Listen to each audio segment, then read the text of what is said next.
welcome to the Hoop Collective podcast. We talk about the NBA, which we're doing on Sunday evening. Joining us from the Barclays Center in Brooklyn, New York, it's Tim Bontemps. Hello, everybody. You know, when you're in the press conference room there two of my favorite moments from that press conference room, Bontemps. One you were, I think, maybe one you were there for.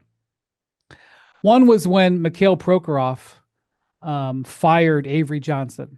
Avery Johnson had been named coach of the month in November or December, and then like a month later he fired him. And in the first month of the season, he won coach of the month. The second month of the season, he got fired. Right. Okay. So I don't know. It was like a Tuesday, and somebody asked a question about, Prokhorov's holding this press conference, and standing against the wall over here because he's 6'9", right. Just standing against the wall. Talking. He was wearing a sweater that I ballparked the retail value of to be about $4,000. So he was asked, when did you make this decision? He goes, I made the decision last Friday. And he kind of said a few things. And then somebody has to follow up. Wait a minute. If you made the decision last Friday, why did you not fire him until like yesterday, 4 days later? He had a very good reason for that. He goes, I was heli skiing in British Columbia and the drifts were up to here. He held up to his shoulder. And he's 6'8". I'll remind everybody. Yeah, which I loved. I also loved PJ Carlesimo became the interim head coach, and he said he was having a meeting with Prokhorov the next day to talk about the job, and we said, PJ, what are you hoping to get out of the meeting? And he goes, lunch. The other thing was when we were in there for media day one year, and I'm coming and I sit down. It was the year that it was the year right after, like the first normal year after COVID, and we found out like 5 minutes before that Kyrie wasn't going to be there because he hadn't gotten vaccinated. And so I'm working with Woj on the story. We're trying to get the story out or whatever. And I sit down and I look to the left of me because like they were spaced out. The chairs were spaced out, social distancing. So it was, like 4 feet to my left. And I looked to my left and I looked again. I was like, God damn, that looks like David Letterman. But it can't be David Letterman in the Brooklyn Nets preseason media or the media day. But it was David Letterman, which is another story. All right. Joining us from Dallas, Texas, where soon he's off to the West Coast to see the Golden State Warriors, the red-hot Golden State Warriors, is Ben MacMahon. Howdy, partners. Yeah, I've got a little West Coast swing coming up, and I was DNC rest today. Did not cover due to rest, the Mavs versus Sixers. I mean, this is an absolutely flagrant abuse of power that you are going to just take the day off and then fly to the West Coast instead of being in the locker room writing about Mavs Sixers, which ABC also dropped. Yeah. Once ABC dropped it, once I took a little look at first my travel itinerary, then the injury list, I'm like, we don't need me there today. So skip that one. I saw someone from the Mavericks, and maybe this was multiple people of the Mavericks media. There was only 18 active players between these two teams today or something like that. I'm surprised there were more than 16. I was going to say, were there 18? That's the Mavericks had 8. Which is, as you know, the league minimum, and not the first time they've been just, the skin of their teeth able to field a roster. Although the Sixers did actually play 10 guys today. They only played 8 on Friday against Indiana, another game that I was at. I think there were 18 active. There were definitely 18 active. There were definitely 18 active. There were only 18 players between the two teams that were able to play. I guess, and they all played. All right. Well, you're going out to see the Warriors, MacMahon. The Warriors on Saturday night, it was a bit of an ugly game, but they beat the Knicks by 3. The Knicks keeping their head above water without Jalen Brunson. They're 2-2 on this West Coast trip. But that made it. Well, actually, you know what? Let's go farther back.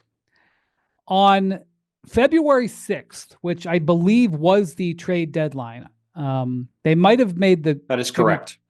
Was the Jimmy Butler trade go down that day or the day before? Whatever it was.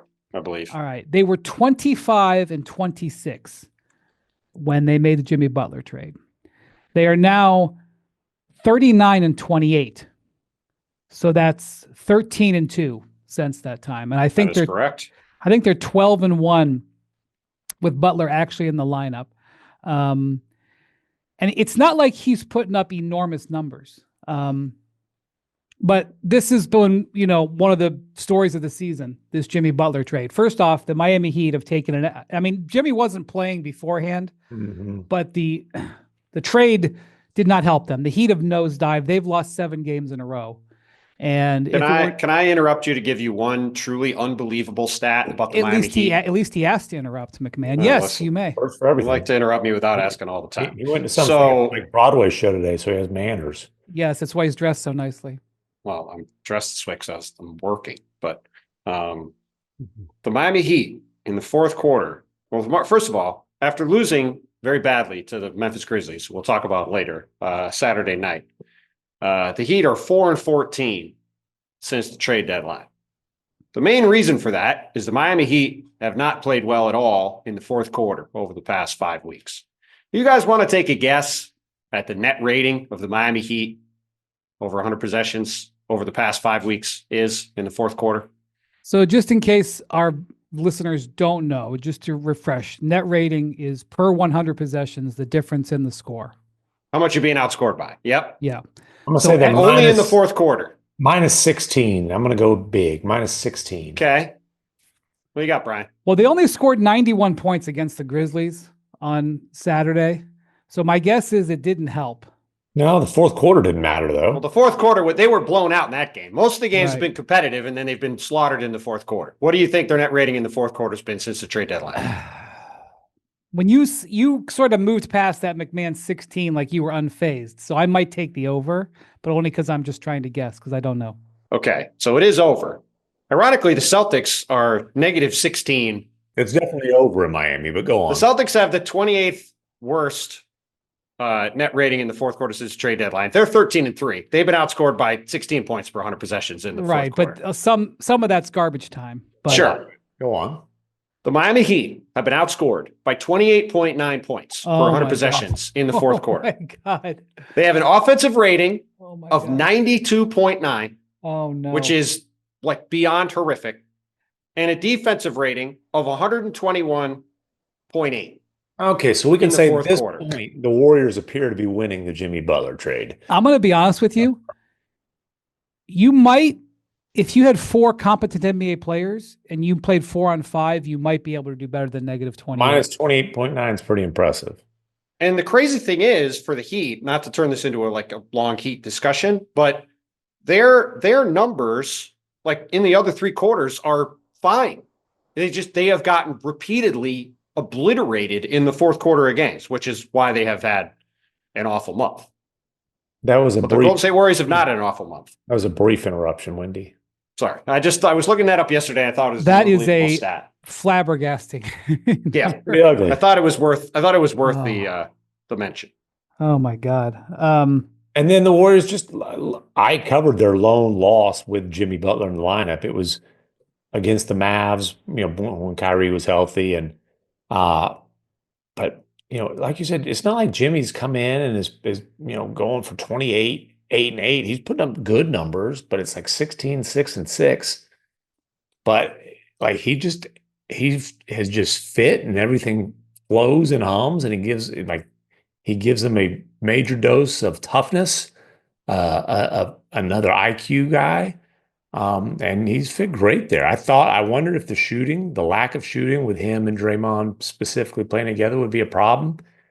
It certainly has not been, and I think if you're talking about kind of intangible value of Jimmy Butler, the spark of enthusiasm and life that this gave Steph Curry has been huge. And this was, remember, Steph was the one who's like, hey, basically, if there's not a move there that makes sense, fine. But it was almost like, if we don't have a chance to contend this year, okay, I agree with not mortgaging our future for something that doesn't make sense.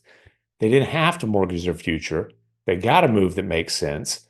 And Steph is playing as well as he ever has. Well, and some numbers on Golden State really quick. Warriors, since the trade, as Brian mentioned, they're now 14-2. Offensive rating 120.5, which is 5th in the league over the past several weeks. Defensive rating of 108.2, which is second only to Detroit over the past several weeks. A net rating of 12.4, which is second only to Cavs corner over the past several weeks, including Cavs corner's untimely defeat this afternoon to the Magic. Untimely. And well, it's untimely that they didn't keep their winning streak going into the I know, it's pod. just funny. It's just And funny. Untimely. and the Warriors have. I was going to check and see what the difference is before the trade, but since the trade, they have an assist rate or assist percentage of 74.5, which is by far the highest in the league, way ahead of Indiana, which, not surprisingly with the way Tyrese Halliburton is playing, is in second. So they're moving the ball, they're sharing the ball, they're playing great at both ends, and they've been on an unbelievable hot streak. The only reason they're not running away like and safe as a top 16 is because the Timberwolves aren't losing games right now either. Both these teams have 7-game winning streaks. I don't know if either of them play tonight, but both of them have 7-game winning streaks, which is the longest in the league right now. Yeah, and Golden State is in the middle of a 7-game homestand. I'm not sure how many they've got left. But you talked about the defensive rating. This is what has gotten them actually truly excited, because you could have a hot streak where you're playing a bunch of home games and maybe Steph is red hot or a couple of your role players are red hot.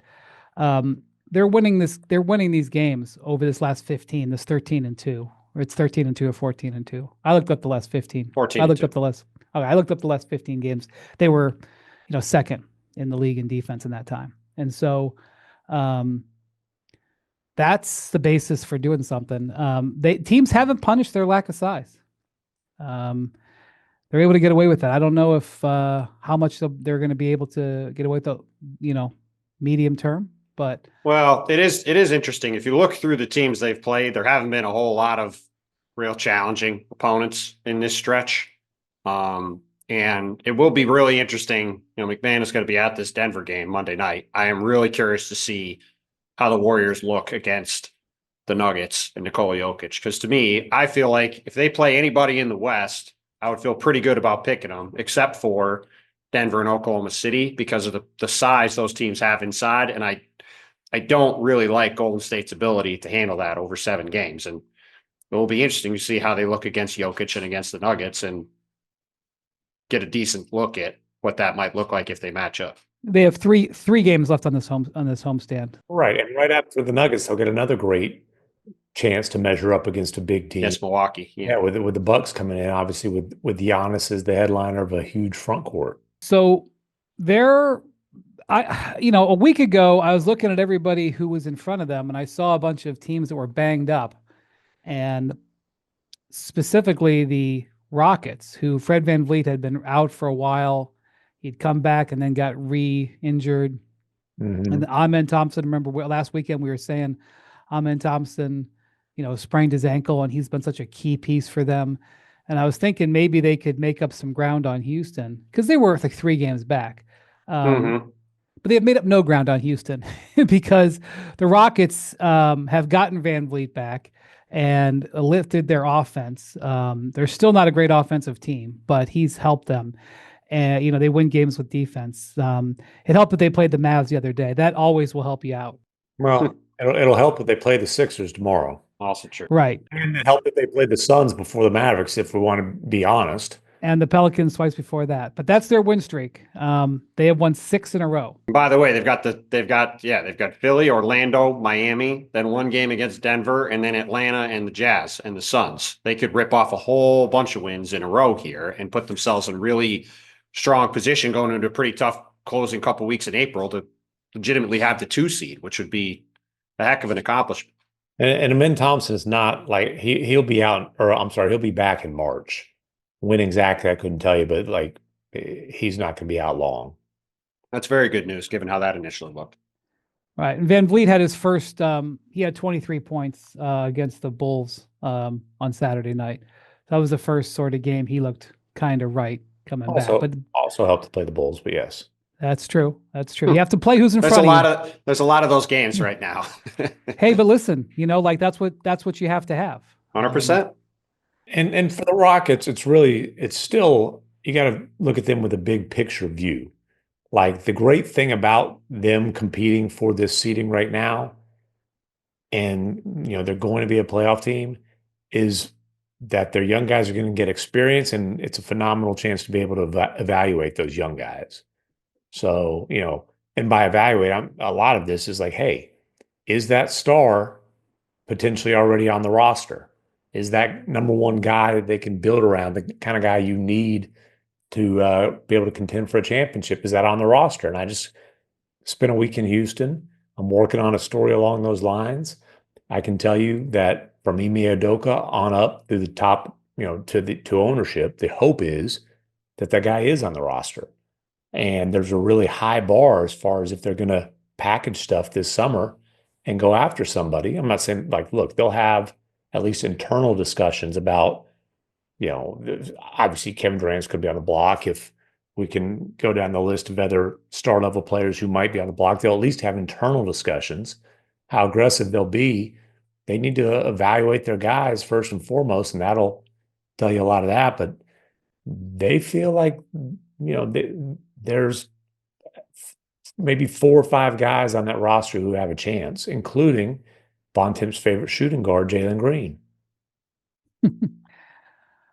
Yeah, I think when the Rockets signed Jalen Green to that innovative or at least unusual big contract last summer, it was partially because they believed in him, but they didn't know what his ceiling was. It was sort of like, we want to reward him because he had a great finish to last year, but we're not sure he's a superstar player. So let's give him a contract. And it's not so much not knowing what his ceiling is. It's just like, okay, you can say a guy has superstar potential, but if the reality is he's not going to get close to it, that's one thing. And the efficiency and consistency is still not there. I'm going to say something that might sound a little blasphemous, but compare Jalen Green's first 4 years statistically to Devin Booker's. Just put the numbers up. It's not that different. Jalen Green. Oh no, man. They are not similar players. Okay. I'm just telling you, it's the stats, the first 4 year stats when, starting in their teens, going on rebuilding teams. Jalen Green has started for a team that last year went 500. This year is maybe going to win 50 games. We'll see. The other thing they love about Jalen Green, the guy does not miss games. He plays every single night. He's not missed a game under Ime Udoka. But they'll tell you that maybe their most talented offensive player is Reed Shepherd. He's hurt now, but he's not a rotation player. Right. They still think he has a chance. Somebody that there asked me with Amin Thompson, who obviously he's going to be a star. Can he be that offensive engine? They said, tell me what Russell Westbrook at his peak could do that this kid doesn't have a chance to do. It's an interesting question. I'm a big Amin Thompson boy. I'll just leave it at that. The Rockets love their players. That I can verify. I verify that. I will say, they need offense, and since the All-Star break, Alperen Şengün has been playing his best offensive basketball. Some of the best stretch of his offensive basketball in his career. He's averaging 21, 10.5 on 55% shooting since the All-Star break. So he is strengthening as the season goes along. And look, I am not going to overreact to strength of schedule rankings, because you can have a tough schedule and then you play 2 games and all of a sudden you have like a easy schedule, because we're getting down closer to the end here. But I will say this right now, the Rockets are in a 3-way tie for the 2nd seed, and the Lakers are 1 game back. Lakers won on Sunday. Luka had a good game. They beat the Suns. The Suns continue to be ridiculous. But anyway, so I'm going to call all 4 of those teams roughly tied. The Lakers are 1 game back. The Rockets have the easiest strength of schedule amongst those 4 teams coming in. Doesn't mean that they're favored. I haven't talked to BPI and listened to their mumbo jumbo. It should be noted, however, if you're looking to try to figure out how that's going to go, and Bontemps read off their upcoming games, the Rockets have an easier path, and you said the outlook on Amin Thompson. I think Sham said today LeBron's at least a week away. Yeah. Lakers are starting to get some of their guys back. But. And there are some tests later. They have the Lakers. They have the Lakers twice over the final 2 weeks of the season. Got a game against the Thunder, a game against the Warriors, game against the Clippers, game the final day of the regular season against the Nuggets, which could be a very important game for everybody involved. There's some, there's some real tests down the stretch, which is why they got to take advantage of these soft games coming up, because, it's certainly for a young team, it's going to matter a lot if they can get home court in the first round and be able to start, a series at home instead of going on the road to play one of these veteran teams. And they want their guys to have those tests. Rafael Stone and Patrick Fertitta and Ime Udoka want to see their guys in big time pressure situations. They want to see how all those dudes that we just mentioned, Reed Shepherd's probably not going to be part of it this year, but the other guys who are, even your Jabari Smith Jr.'s, Tari Easons, this young core, they want to see how they play in high pressure, high stakes situations. It's again great experience for them and a great way to be able to evaluate them. Of course, you could never, no matter what, you could never assume anything in the NBA because you would have assumed strength of schedule wise that the Nuggets would have a layup on Saturday and that they would still be ahead of the Rockets. They lose at home to the Wizards. Hey, the Wizards, they've earned their W against the Nuggets this year. Have swept the Nuggets. They started playing better lately. Oh yeah, great timing. Well, really nice game for Alex Sarr on Saturday night too. Had 24 in the first half, 34, 6 and 5. Obviously everybody remembers the game in Summer League when he missed all the shots right off the bat, but he's starting to have some moments for them and they're playing a little better and winning some games and, making it interesting with Utah for who's going to have the worst record in the league. Yeah. Jordan Poole hit a 35-footer to win the game. Was it at the buzzer or was it right before the buzzer? I think it was at the buzzer. Yeah. Okay. Yeah, it might have even 2.1. Sorry, 2.1. Yeah, I thought there might have been a tick left. The Wizards have won 6 out of their last 10 games, and I have not watched a single lick of it. Other than I watched a little bit of the Nuggets just because I'm like, are you kidding me? It's like I watched most of the fourth quarter because I'm like, I'm not allowed to watch games in Denver. I'm not sure you've heard that. Didn't know that. Unless I'm in LA. When I'm in LA, like a couple days ago, I was watching Thunder Nuggets, and it was like, oh my God, this is a revelation. I didn't know these two teams I didn't know these two teams were in the league. It's amazing. Felt like you were getting away with something, like when I know. I was looking over my shoulder. like when those pay-per channels came in a little bit clearer than usual back. Exactly. You've got it all figured out as usual. I will say that so they're 6 and 4 in their last 10, and I think the Wizards. Obviously, they were tanking this year. I do not think that they planned on losing whatever it was. I think they've had 2 separate 15-game losing streaks or something, and they for a while had the worst net rating for a whole season. They were worst on record. Yes. They were threatening with that for a while, and so I think they said, it's losing is one thing. Let's not threaten history. And so at the trade deadline, getting Marcus Smart and Chris Middleton and then holding them. Yeah. I think they kind of wanted to turn the corner just a little bit. Chris Middleton being in that room with a bunch of young guys is going to help them immeasurably. However, whether he's there for 3 months or whether he's there for summer all next season, having a guy like that around will help them a lot. It's kind of like what you quoted Matt Ishbia the other day in your story, MacMahon. The rebuild process is hard, and it's one thing to say you're going to do the rebuild, but when you are getting kicked in the teeth 15 straight games, it can be a little bit hard on the stomach. And I think that not only hard on the stomach, but you have to worry about like developing losing habits and like an acceptance of losing in your young guys. Like right. And honestly, the Rockets have been able to turn it around, but that was a major threat for the first, Yes. for a 3-year span in Houston. And like Ime had to get there and basically like, I'm not going to say beat the losing habits out of guys, but metaphorically at least. Yeah. And listen, it's rebuilding is a miserable process. It's so miserable that Daryl Morey got ahead of things and bolted Houston and landed in Philly where he was going to have a chance to win big. I thought he was spending more time with his family. Oh, he took that gap week. And then he got to Philly where he's going to have a chance to compete for championships. And Sixers at Rockets on Monday night. Top Sixers. It's a great clean and moniker listen, for you. Tough win for the top Sixers. The old Mavericks is like, look, there's the only 8 we got. We can't. What do you want us to do? And the old Quentin Grimes revenge game was a tough win for the Sixers. Quentin Grimes has been balling. Quentin Grimes has been balling, and Caleb Martin has not played much. And Caleb Martin makes a pretty significant chunk more salary, especially once that 15% trade kicker got put in there. than Quentin Grimes does, which has put the Mavericks $51,000 from the first apron, which is the reason Mavericks get a 10-day. All right, let's talk about that. So today, speaking of getting kicked in the teeth, the Mavericks lost for the 9th time in 10 games. It's a whole bunch, and yeah. They did squeeze out a win over the Spurs this last week, which frankly was unexpected. Got a split against the Spurs. They remain ahead of the Suns. Hey, they proved Michael Thompson wrong. Clay's dad, when he was on LA radio, said they're going to win 10 in a row or lose 10 in a row. I can tell you, Clay didn't appreciate his dad making that sort of a prediction. Well, for a fact, he wasn't exactly out of line. Maybe pissed off his son.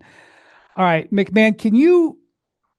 So before we detail, the Mavericks are on the have been close to on the verge of needing to forfeit in the last week. Can you? Today, they're a player away from having a forfeit. Can you explain why? You got to have 8 to play, right? And if you don't have 8 available players, then by league rule, you're not able. I mean, they wouldn't actually forfeit, right? They would just dress a player who wasn't going to be. I would assume so. I would assume so. I don't think just to be clear.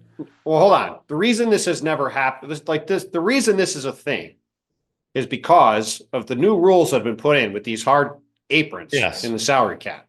So as MacMahon said, everybody focused on the big trade that the Mavs made, but they made this other trade where they traded Quentin Grimes out and took Caleb Martin in. And there was a $7 million difference in their salary, especially with Caleb Martin, who obviously didn't get nearly as much as he wanted in his contract last summer, kept his 15% trade kicker, got some extra money in the deal. Mm-hmm. Because of that trade, Dallas is $50,000 below the first salary cap apron. Which they are hard capped at. So typically in the past, if a team like Dallas had a ton of injuries or guys got sick or whatever, you'd get a hardship waiver like the Sixers just did the other day. We saw this happen during COVID. There'd be 8 guys in health and safety protocols, and they would sign guys off the street and play them 2 games. The Sixers literally signed O'Shea Brissett on Friday afternoon and played him both Friday against Indiana and Sunday against Dallas. That they had a bunch of injuries that said to the league, hey, look, all these guys are hurt. The league said, okay, go ahead and sign a guy. I think I saw that the Sixers, for the game on Saturday or Friday or Saturday, had 95% of their salary inactive, or not inactive, but unable to play. It was an all-time record. Yeah. As long as records of such have been kept. Yeah, it was way over 150 million. So because the Mavs only have $50,000 below the first apron to spend, they don't have the money to sign a player. They can't sign a hardship. Even if the NBA said, okay, you can have a 9th, because you have 15 players plus 3 two-ways. You have 18 guys. Also, how many? Right now they have an open roster spot that they can't fill with even a 10-day. Remember Moses Brown? They signed. They basically had enough to have one full 10-day contract. They signed Moses Brown. His last 2 games, he averaged 18 points and 10 rebounds, and they had to let him go despite the fact that every other big man on the roster at the time was hurt. Right. Dallas stayed at 14 players because they wanted to get Caleb Martin in this trade. They got him. And because they got him, they didn't have the ability to add a 15th player at the time. So, yes, if Dallas had the money available, they already have enough guys injured where they could sign a hardship guy now. The problem is you can't just have an injured player sit there and say he can play. So if Dallas has another injury, or if they run out of days for their two-way players, which they're running out of, and they can cycle through them a little bit, but they only can do that to such a degree. If they're still sitting here with all these guys out in a couple weeks, we could legitimately be looking at a situation where they'll have to forfeit a game, which would be an incredible thing. Here's the problem. They have 3 two-way guys. And as your two-way player, you're only allowed you're only allowed to play 50 games. Be active for 50. Be active for 50, right, on the roster for 50. And so I think Kessler Edwards is down to 2 more. I mean, it's tight. And Brandon Williams doesn't have a lot more than that. Yeah. So he doesn't have enough to be on the active roster the rest of the season. That's the key. No. So they have 2 guys who within the next couple of weeks, in theory, could run out of two-way spots. Will run out. Not could. Will. And sign a two-way to replace them. It's too late. Right. So that's the thing. So from what I understand, they have asked the league for relief, and the league to this point has not offered them relief. And so what they would have to do is they would have. Here's the thing: the league can't offer him relief because this is why you have hard salary cap limits. If you say, "Oh well, hey, you had all these injuries, so we're going to let you get away with skipping past this apron to sign players," all the other teams are going to understandably go, "Hey, wait a second, why are they getting any breaks? Everybody's got to follow the rules." That's why you leave yourself cushion with these kind of deals and don't put yourself $50,000 below the apron. And, obviously it's a crazy set of circumstances that get you here, but it's still a set of circumstances. Right. What they can do is they can waive Kessler Edwards and Brandon Williams. I'm sorry, you were going to have a chance to have all these minutes, but you're going to be waived, and they could sign new two-way players. No, they can't. It's too late to sign two-way guys. Is that right? Yeah. Huh. That was suggested to me as the way to do it, because I need to double check with Bobby. All right. Well, look, but even if they do that, they still don't have any wiggle room with injuries. There's a limit to they can do a little bit of horse trading with the two-way days, but there's only a limit to what they can do with that. And it can't get them all the way to the end of the regular season. Beyond going into all the weeds on this, I know too late. The Mavericks have put themselves in such a pickle because they've had a set of circumstances that is never been before seen. However, some lack of foresight has compounded the issue and put them into this situation. Well, and again, forget the fact Quentin Grimes is averaging 19 and change efficiently for the Sixers. Now it's like a tank situation, but Quentin Grimes is also playing well offensively for the Mavericks.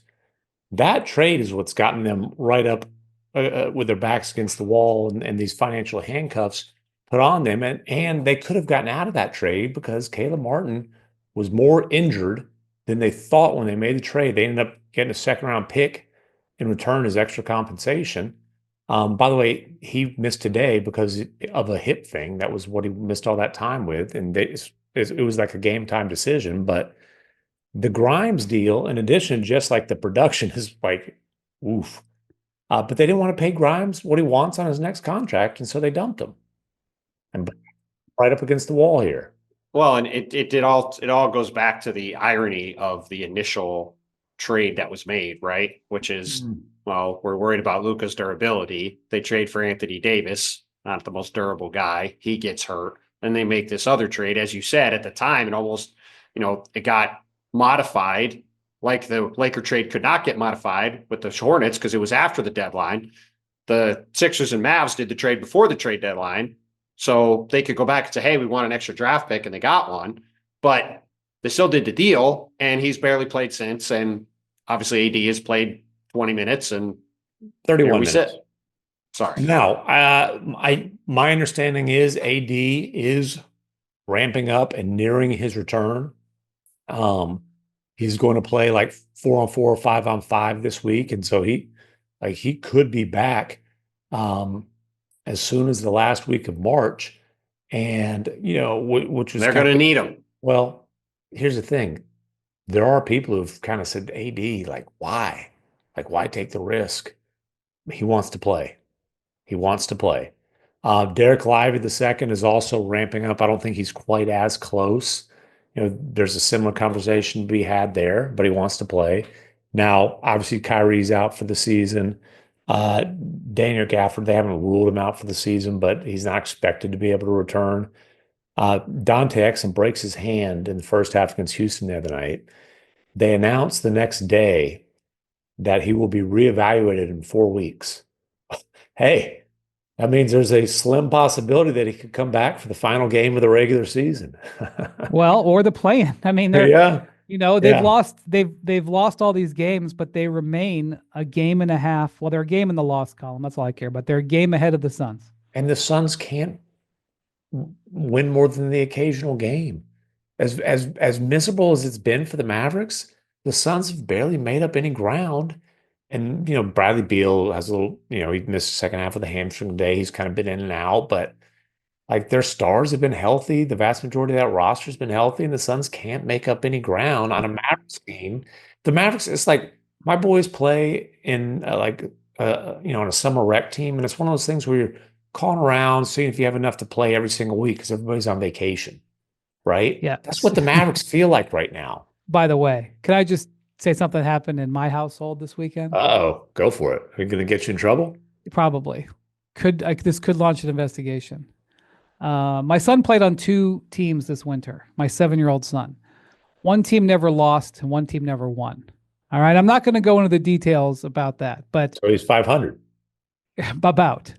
So there was this weekend to finish. The team that never won was going into a weekend series. Okay. Or a weekend tournament. The regular season was over and they have a little weekend tournament where they play games on Friday, Saturday, Sunday. And look, spring Playing break. 3 days in a row at 7? That's correct. Ain't no load management at 7. Clearly not. No, Well, there's load no 'em load up. management on this team because they were down to like 6 and maybe even 5 guys because spring break is hit for some of these schools and some of Sure. these kids have gone. Well, my wife was tired of watching this team lose. So, guys, my wife took matters into her own hand and brought in 3 ringers. Okay. Got a little recruiting going on. She Oh, this is asked, amazing. she asked permission from the team. Hey, I don't want my, I don't want my son to play in 3 straight games with no rest. So can I bring in some players? And they said yes. And so she went and got 3 of the best players from the team that was undefeated. Well, there you go. Hey, listen, it wasn't like they were 12. They were just other better coached, They were better just better equipped, players. better players. And But what's the issue? earlier today, well, I don't know. I mean, I don't know the league rules. Earlier today, there was photos of the team holding their medals for winning the tournament because they went 3-0 after not winning for months. They went 3-0, and our new teammates who had been with the team for 72 hours were holding their medals. Hey, good for And them. I had nothing to do with it. My wife was the GM, and she just stood back and smiled. I mean, So Get her sounds one to of these me- college GM jobs everybody's going I was going to after. say, it sounds to me like she, ought to be getting at least as many executive of the year votes as Nico Harrison. well, I've faced potential sanctions because I've told this, and now there could be an investigation. The medals could be stripped. Well, by the way, so just to remind people about the Suns. So they play the Raptors on Monday, one of the hard tankers. Then they play the Bulls on Wednesday, both at home. Two games they really ought to win, even amid their misery. The Bulls can't even tank correctly. They just had a 4-game win streak. This is correct. This is the remainder of the Suns' schedule. Home for Cleveland, Milwaukee, and Boston. On the road for Minnesota. Home for Houston. At Milwaukee, Boston, New York. Home for Golden State, Oklahoma City, San Antonio, and then finishing at Sacramento. Boy, That there's is not a a lot of W's in there, rough buddy. Schedule. I mean, Yeah. they're going to send a lottery pick to the Houston Rockets, Certainly seems that way.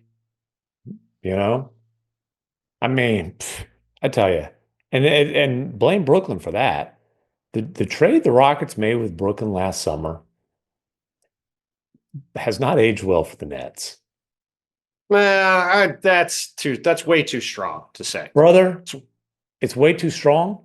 Are you serious? They have 3 of the Suns. This year's a swap. Oh, I see why you say it, because you got a Nets executive looking over your shoulder. Hey, we're that is talking about how not- bad that trade was last year. That is not that is not correct on any level. I'd have Aaron come over here and say something if he wanted to. But no, dude, they got back 25 and 26 control, and they gave them Phoenix's 25, 27, 29.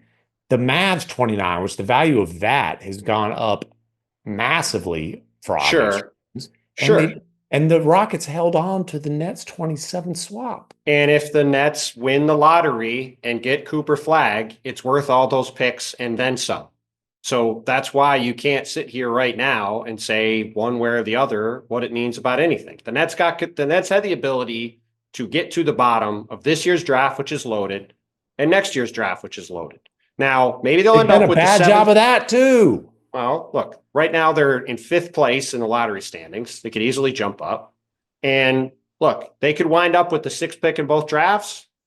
Maybe Phoenix ends up sending a top 4 pick to Houston. That would obviously be a wild outcome. But the Nets made the deal, and those picks were much more valuable to them to have control of their draft the next 2 years. I So, understand. At least get control of all 3 years. well, I'm just saying you can't write the book on the trade in any form until we see beginning with what happens in May. Because if the I Nets didn't win the write the book lottery, on that it was trade.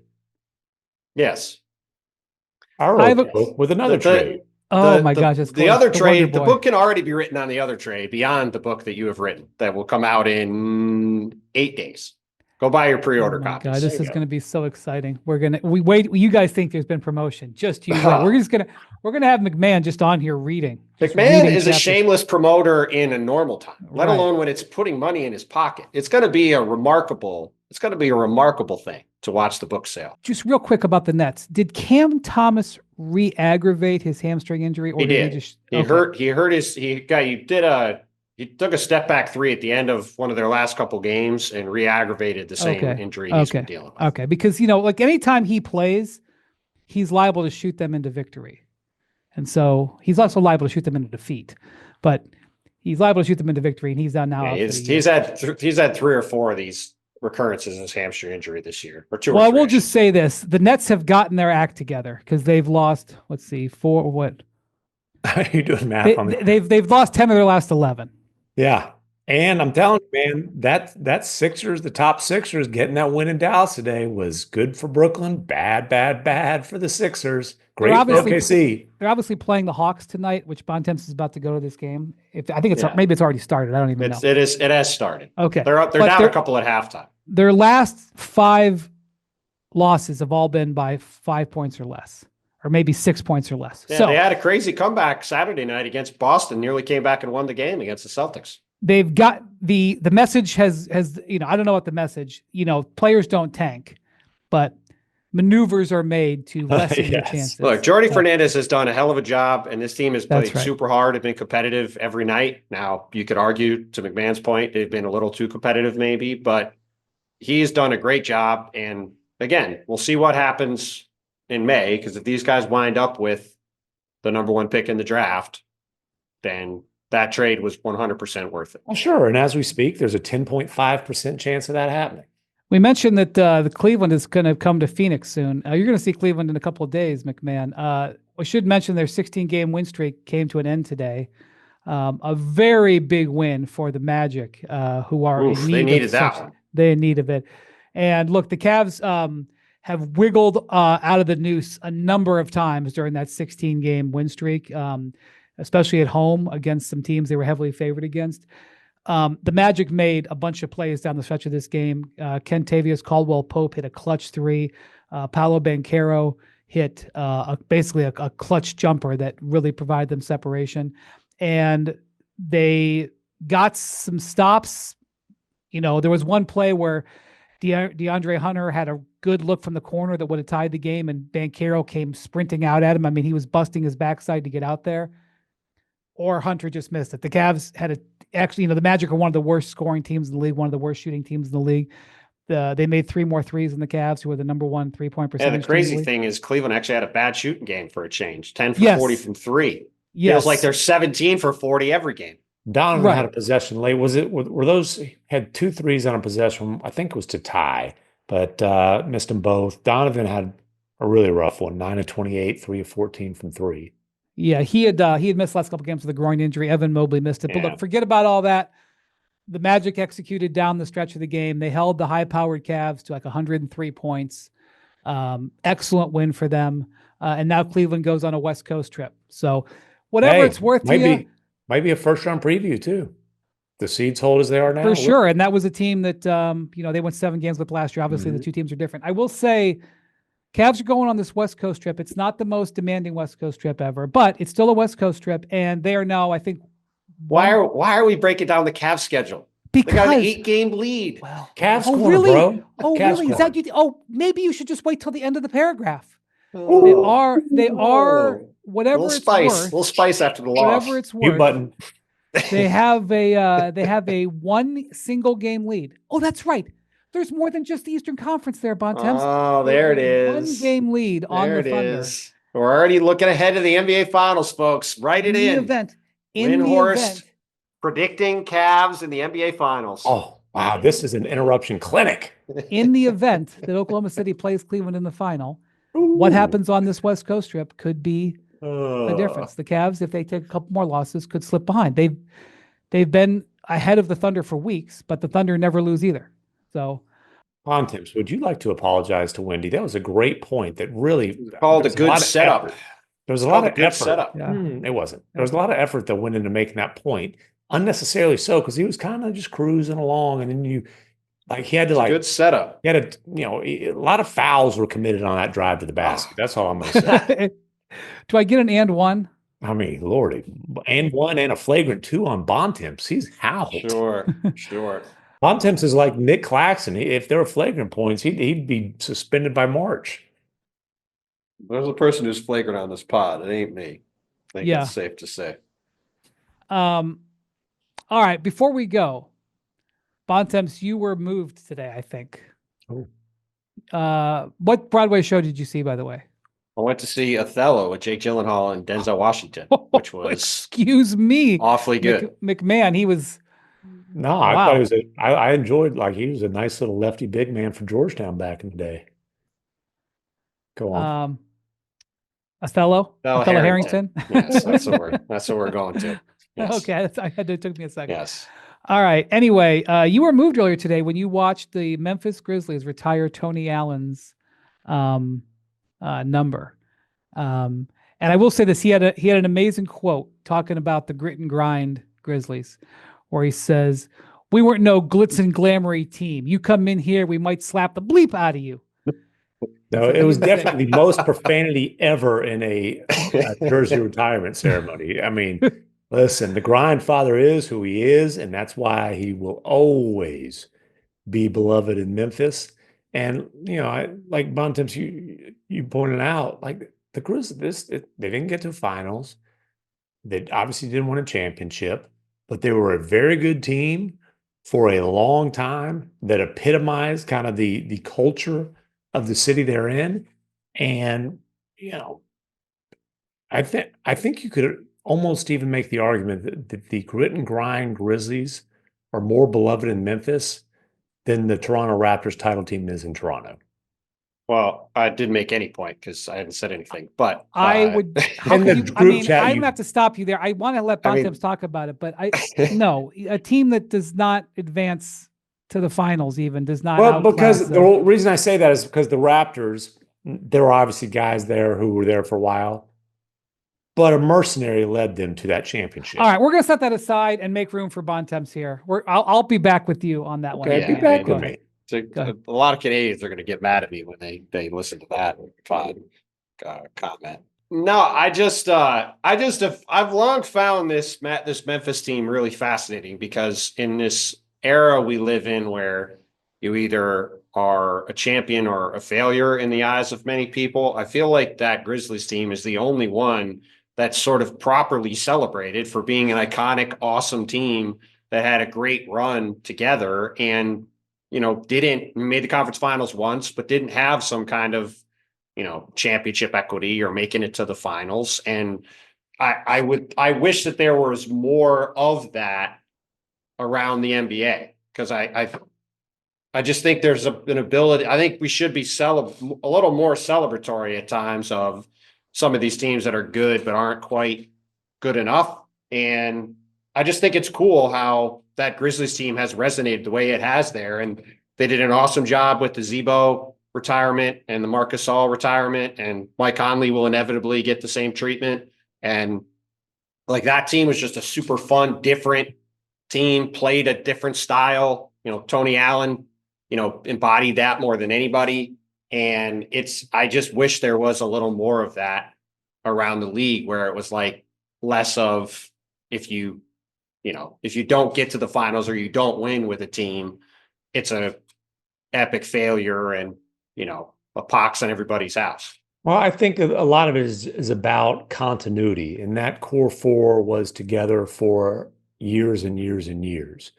At the teams that I could think of that are beloved despite not getting over the hump, like the Kent Payton Sonics. How about the We Believe Warriors? We Believe Warriors, but that was like that was a very specific team. I know, but not an still, I era. mean, you say we believe in Golden State. I mean, People I'm know not who sure you're talking Baron about when you Davis say is that. buying too many drinks, and But Yeah, that for is more of sure. a one playoff series But thing. this that's was true. But this was still, like a whole era. So, but like the Kent Payton Sonics went to a couple finals. You know, the Malone Stockton Jazz yes, went to a couple of finals. Um, you know, the Harden era Rockets, there was a lot of change around him, but Harden was obviously the middle of it.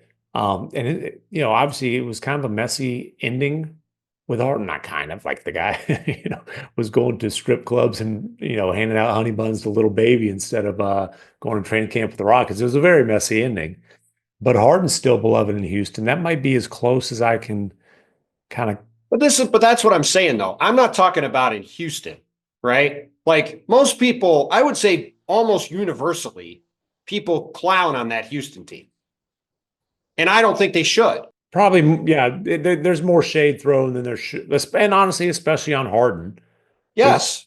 because it's like a failure for a they were Yes. super. going up. They were going up against an all-time Right. That's what I great mean. That team. that team had Yes. an awesome run, got to multiple conference finals, pushed Golden State to the brink. Like Harden was one of the 2 or 3 best players in the league for a several year stretch, right? Was first or second in MVP 4 or 5 times. Like that's an awesome, iconic run for that team.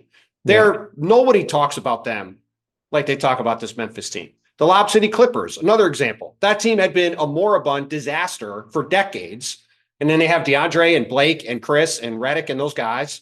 And yes, they lost in the second round, but like that was a super fun run for a few years. And like nobody talks about them. Like everybody again, just like pokes fun at them for, everybody remembers the Chris Paul meltdown against OKC or these other games that they lost. And they remember the Donald Sterling just No, disaster.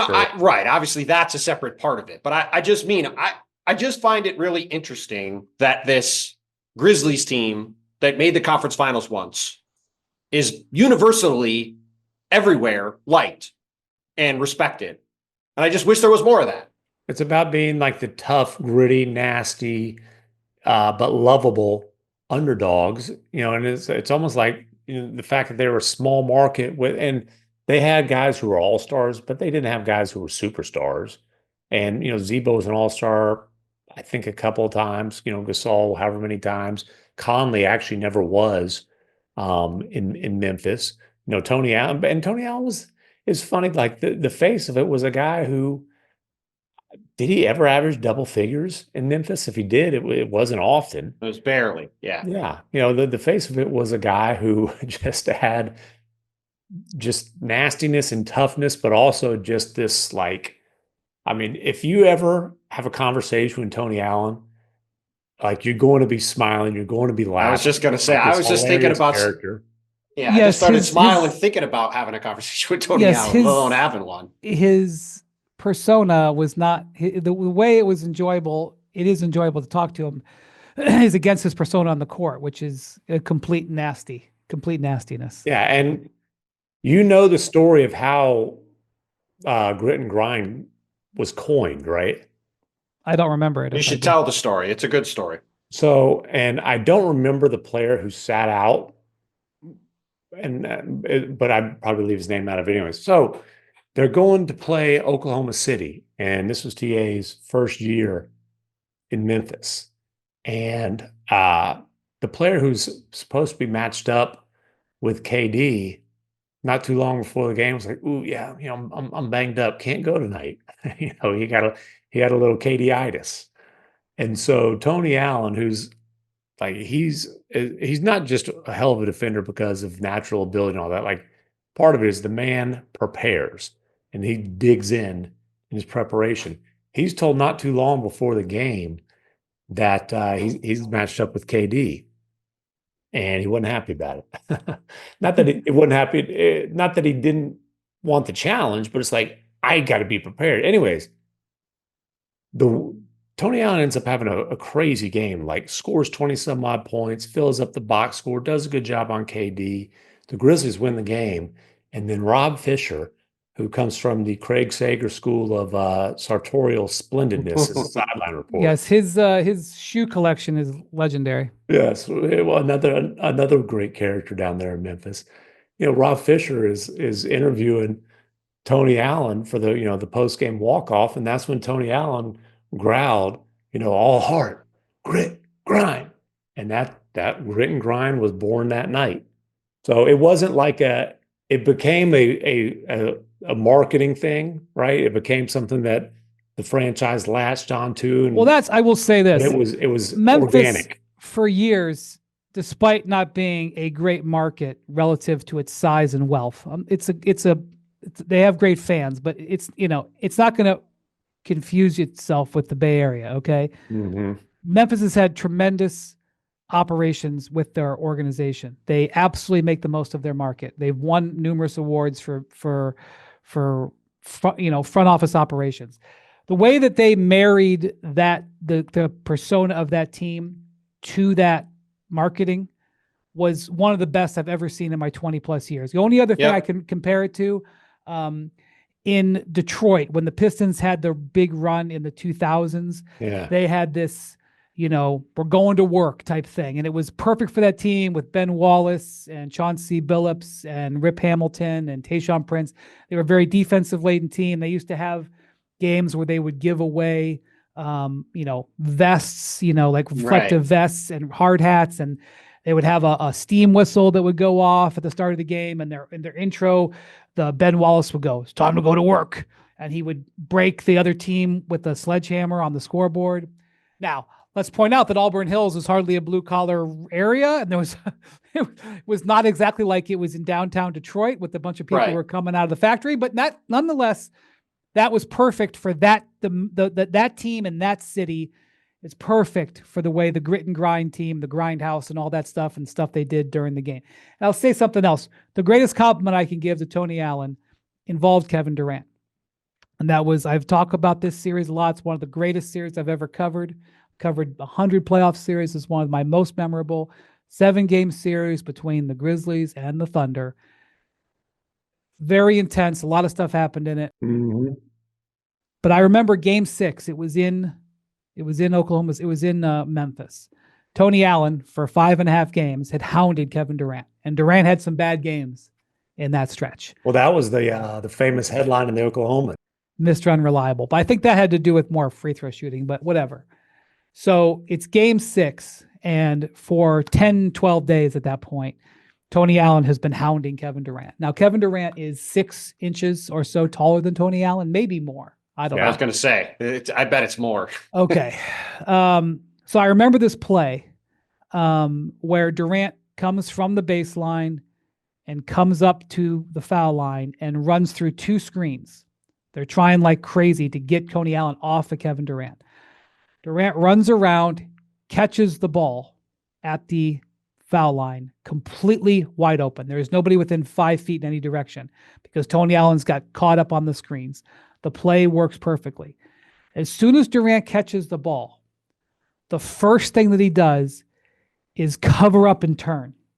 Mm-hmm. Because he was so used to Tony Allen being on top of him at all times that he was convinced that Tony Allen was still there. And when you are a great defender, that you can make Kevin Durant, who was at the absolute peak of his powers, and this is not a commentary on Durant, it's a commentary on Tony Allen. Yeah. That you can, and he could rise up over Allen, but when you can defend, when you're such a great defender and so physical and so great that you can defend when you're not even there because of your reputation and what you've done over the course of 6 games, I couldn't think of a better compliment. And I'll never forget that play. And I remember talking about that play to Patrick Beverly one time, because I've always thought about it as like one of the quintessential things about a playoff series when, 2 teams. And I swear to God, when I was telling Beverly this story, he got misty-eyed, because that's the kind of stuff that Beverly, like dreams of doing. Oh, yeah. Making a great player field goals. By the way, I'm looking up Tony Allen's stats. He never averaged double figures in Memphis. The most he ever averaged was 9.8 points per game. But like during the heyday of the original grit and grind Grizzlies, literally one of the first things you would see when you arrived at the Memphis airport was a huge ad with Tony Allen in the middle of it. He was like the unofficial mayor of Memphis. That's how beloved he is in Memphis. Yeah, and to speak of Beverly, Russell Westbrook obviously had his run-ins with Beverly, and obviously, like KD, was guarded by Tony Allen. And in this video that they did for Tony Allen's jersey retirement, they talked to KD, they talked to all these guys, and Westbrook, who's not exactly the most effusive in praise of people, was quoted several times in the video, including at the end where he said, "There's not a lot of real ones in the NBA, but